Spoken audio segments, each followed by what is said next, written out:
I would like to welcome you to Memory Day 2020 Advocacy Training. My name is Jerry Dell. I'm the Vice President of Public Policy for the Alzheimer's Association Greater Missouri Chapter. I would like to highlight the Alzheimer's facts and figures. We will be using the facts and figures from 2019, and I welcome you to go to the website www.alz.org/facts for the 2019 facts and figures. The 2020 facts and figures should be released March 11th of this year. I wanted to go over our Memory Day agenda for the day. We will have buses that will depart from designated locations across the state, either at 7:30 or 8 o'clock, depending on your location. So please check your departing location for times. The buses should arrive at the state capitol around 10 o'clock, and we will have staff escort you upstairs in the capitol to room 224. We will meet in the inner hallway so we can join up as a group and break up into groups and kind of have discussions with your teammates. We will have visits between 10:30 and 2 o'clock that day with legislators. So we will, as a staff, we will set those up for each individual group. We will have boxed lunches starting about 11:45 to about 2 o'clock in the second floor inner hallway. So in the same location where we're meeting in the morning, room 224 inner hallway, we will have lunch at the tables between meetings. And then we will start our Memory Day ceremony at 2 o'clock in the first floor rotunda. We'll wrap up with a group photo at 2:30, and then we will have you guys depart for the buses after the group photo and leaving the state capitol around 2:45, heading back to your home destinations. The Missouri legislature is the same as it's been for several years now. The Republicans have a supermajority in the Senate and the House, and the Republicans hold 5 of the 6 statewide elected official offices. The Missouri House of Representatives is broken down between men and women, with 40 women being state representative and 122 men. The breakdown between parties, 114 Republicans and 48 Democrats, and there's 1 vacancy. If you take a look at this slide is a breakdown of the House of Representatives by year elected to office. If you can take a look at the 2020, 2019, and 2018, we have a very inexperienced or uneducated General Assembly on the House of Representatives side. So on the back side of it, anybody that's 2012 or earlier will be term limited out this year. So next year we'll have about 35 to 40 brand new members of the Missouri House.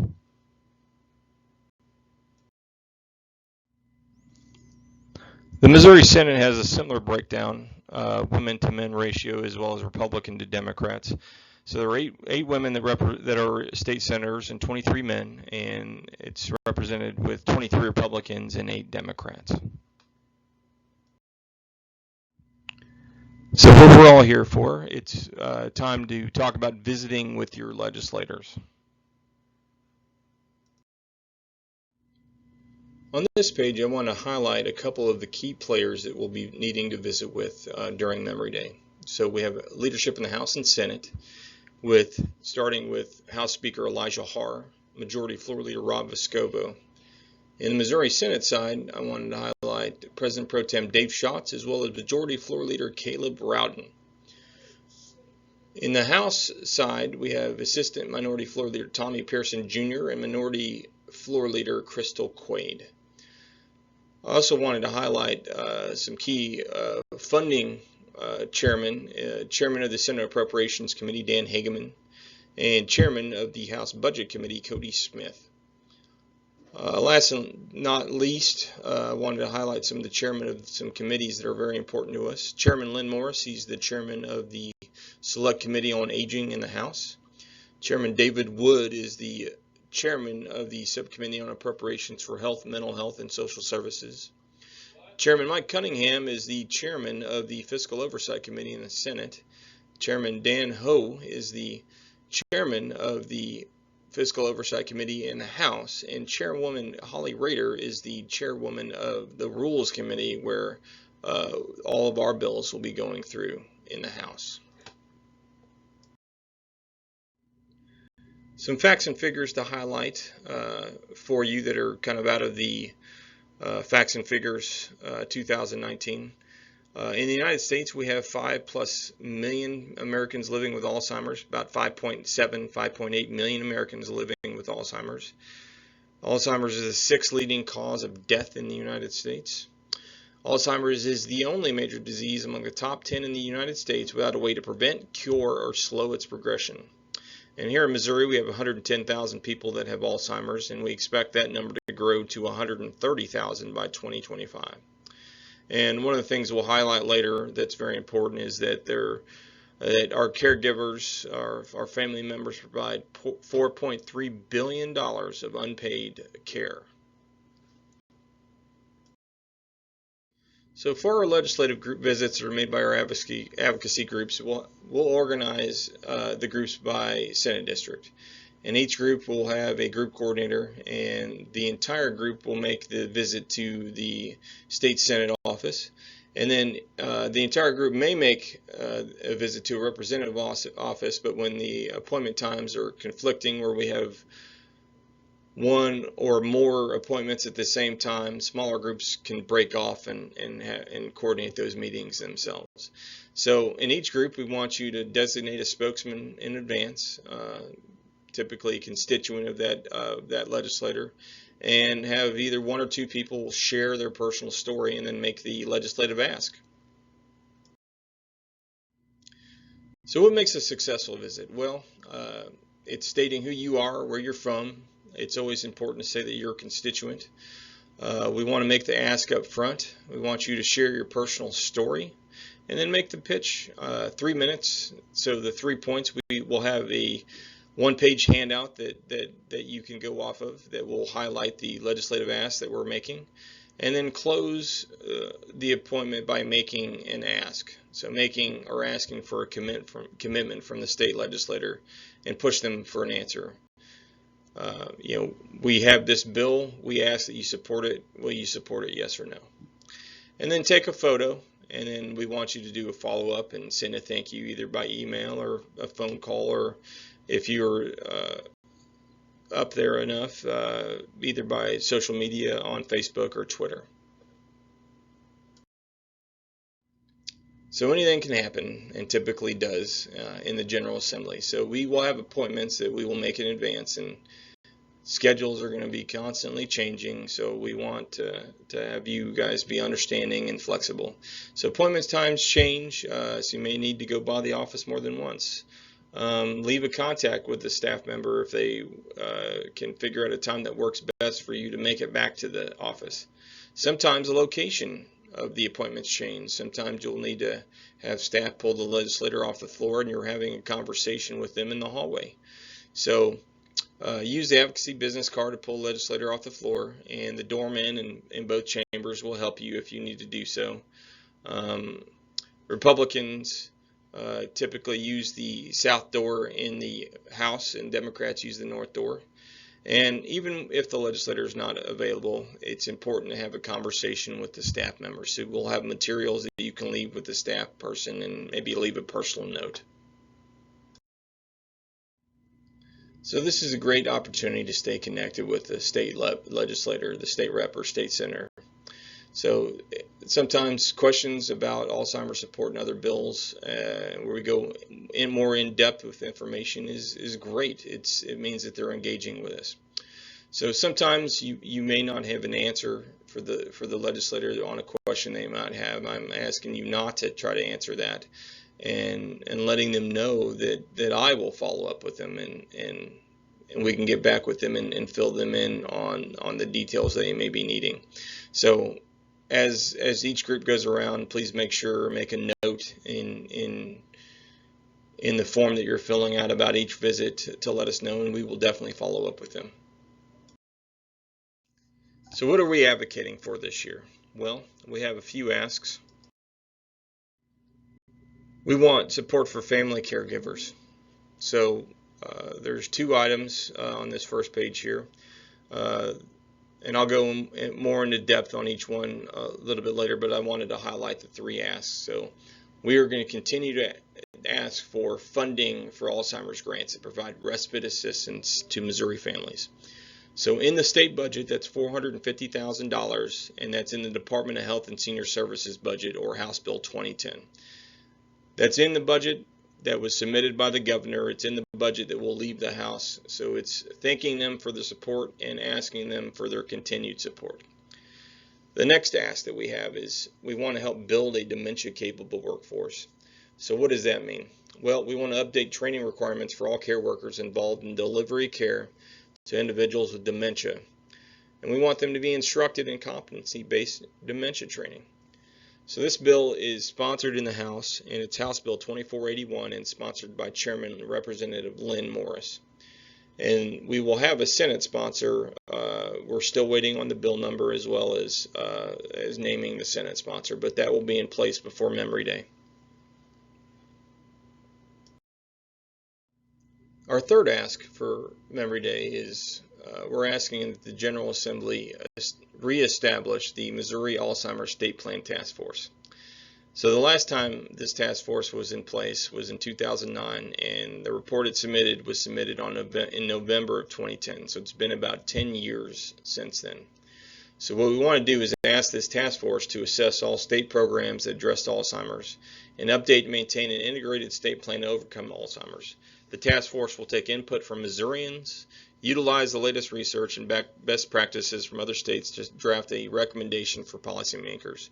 In the House, this bill is sponsored by Representative and Chairman David Wood, House Bill 1683, and Senate Bill 823 is sponsored in the Senate by Senator Wayne Wallingford. So we've had progress thus far on House Bill 1683. It's been approved by the Missouri House and will be on its way to the Senate this week, and hopefully taken up by the Senate sometime in March. So I wanted to go a little bit more in depth on each of the asks. So the $450,000 for Alzheimer's grants for respite assistance. So where does that money go? Well, it's state funds that provide respite care assistance to help families to care for a loved one at home. In Missouri, among those who provide unpaid care to family and friends living with Alzheimer's and other dementias, nearly 70% of those individuals provide 20 or more hours of care. So this is an individual that is probably working a 40-hour job and then having to provide 20 hours or more of care each week to a loved one. And like we said before, the value of this unpaid support provided by these Missouri families is more than $4 billion just in the state of Missouri alone. And the last item is everybody here knows families cannot do this alone. So respite offers choice and flexibility to take care of your loved one. So families caring for their loved ones at home, it allows them to use respite for home care, adult day services, or some short-term respite at a residential care facility, so they can do things that they may need to do during the day. It could go towards some medical supplies. It's available across the state, and we place a priority with those that are in the greatest of need. Families are connected to other services at no charge, and we offer care consultations and obviously have the 24-hour, 7 days a week helpline and support groups and other educational programs that will connect these family members to.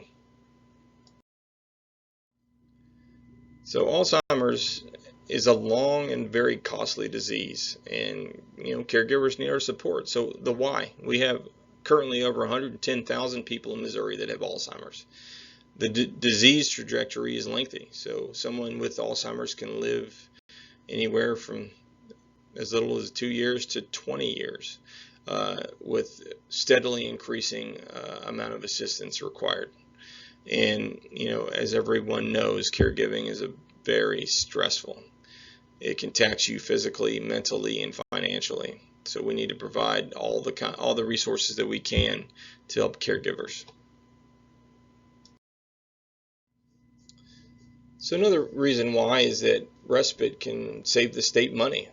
So In a survey of some of the families that have received respite care dollars through the program, if you were to delay nursing home placement for just 2 months for the 400 to 500 respite families that we serve each year, that can save the state more than $2 million annually in Medicaid nursing home costs.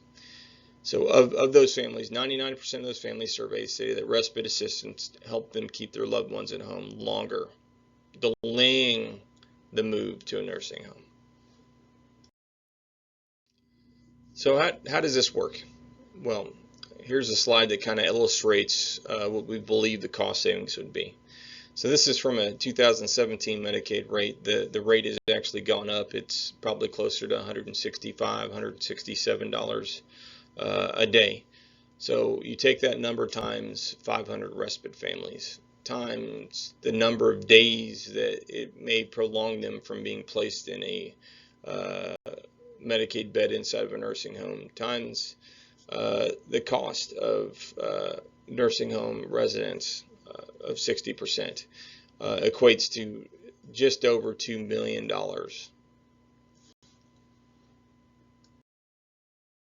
So I won't spend very much time on this slide, but it's good to kind of see how the recommendations go in the process of the appropriation.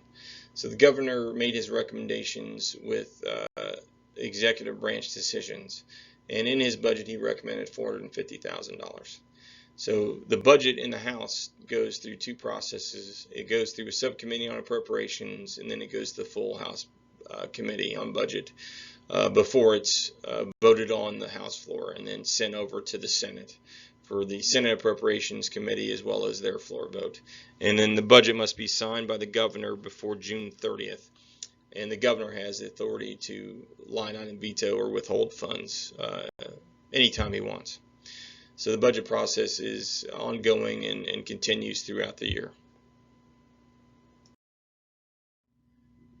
So the next priority I want to talk about is building a dementia-capable workforce. So it's House Bill 2481. We will have a Senate bill by the time Memory Day is here on March 4th. So what do we want to do? Well, we want to update the dementia-specific training requirements in Missouri statute. So currently in Missouri statute, there are requirements for dementia-specific training, but it doesn't detail exactly what that looks like or what we require or any competencies that are needed. So we want all training in Missouri to be required to be evidence-based, and we want it to serve for all those that serve individuals with dementia. So from the nursing staff to the administrators that exist inside of a nursing home facility. We want that training to be portable. We want the individual who works inside of the nursing home to have been trained, and if they happen to move to another location or another facility or across the state, that dementia training goes with them so they can cross several different employment settings. And we also want the state agency to be designated to monitor the training program and ensure that everyone that is serving those with Alzheimer's or dementia are in compliance. So why is having a dementia-capable workforce important? Well, those with Alzheimer's are exceptionally high users of long-term care services. So if you take someone that is the age of 80, 75% of those people with Alzheimer's are expected to be admitted to a nursing home, compared to just 4% of the general population. So extremely high users of long-term care services. The other reason is people living with Alzheimer's are nearly 4 times as likely to need skilled nursing facility care and over twice as likely to require home health care as individuals without any condition. So some of the other things that are important to think about. Individuals with Alzheimer's often have other needs that make care delivery more challenging, demanding. More than 95% of individuals with dementia have at least one other chronic condition that complicates their needs. So they may be diabetic, or they may have hearing loss or other things like that. So it makes it more complicated in delivery of care. And I think the other thing that exists out there is that over time, people with Alzheimer's lose the ability to use any words. It makes it difficult for them to communicate their needs through using words, and they do that through behavior, which presents an added challenge for the care worker. Why else is having dementia-capable workforce important? Well, care workers often do not have sufficient dementia-specific knowledge to effectively support our loved ones with Alzheimer's and other dementias. I think as we want to think about and evolve and put into place dementia-capable training, that training will help the delivery of care and improve the quality of care and experiences for those that we love that have Alzheimer's and other dementias. So we want that care to be person-centered. We want that training to focus on the ability to communicate with individuals that have Alzheimer's. We want that training to include how to address behavioral symptoms. And we want the training to address aspects of safety. So one of the key items is wandering. So having a more highly trained workforce will make it a better experience for our loved ones, but it will also make it easier and more rewarding for those individuals that are taking care of our loved ones in a nursing facility. I won't spend a lot of time on this page, but this is kind of how the process works. So in the House, there's a two-tiered process. So it goes through a committee of jurisdiction. So typically on these bills will be the Special Committee on Aging. We'll run through the Rules Committee to get a rule for debate on the floor. It will go to the floor for a vote. It could potentially go to a Fiscal Review Committee, and then will be third read and sent over from the House to the Senate to begin that process all over again in the Senate. Hopefully getting to a bill being passed and then delivered to the governor for his signature.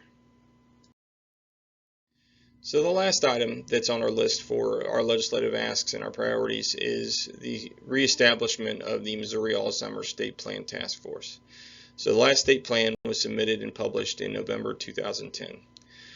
We will direct the task force to conduct a current comprehensive needs assessment and produce a set of timely recommendations that lawmakers and stakeholders can implement. This task force will be chaired by the Lieutenant Governor, and the first initial report out of the task force will be due to the Governor and General Assembly by June 1st of 2021. So why is this important? Well, this will allow the Alzheimer's Association and our advocates to continue to beat the drum that Alzheimer's is a large and growing public health crisis that state policymakers cannot ignore and would be better served to address sooner rather than later. The task force is going to take input from Missourians all across the state. The latest research and best practices from other states will help us draft recommendations tailored to meet the unique gaps and the policy requirements in all parts of the state. This is the same slide for the other bill, but it is the same process that we'll go through with this bill.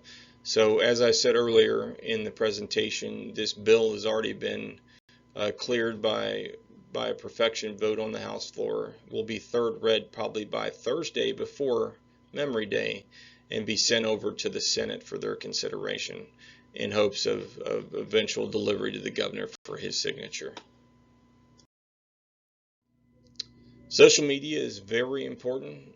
Our state reps and our state senators, that's how they communicate with voters and constituents. So there inside your folders there will be a packet detailing social media. So there'll be Twitter handles and other things that you can utilize to thank your lawmakers for their support and to post pictures from the day. So ask your representative for a photo and thank them, and then tag them on social media as well as tagging us on social media. We will have a hashtag to utilize in all Facebook and Twitter posts. Please use that, but that'll be inside your folders on a special sheet. Thank you for listening to this training, and I look forward to seeing you on March 4th.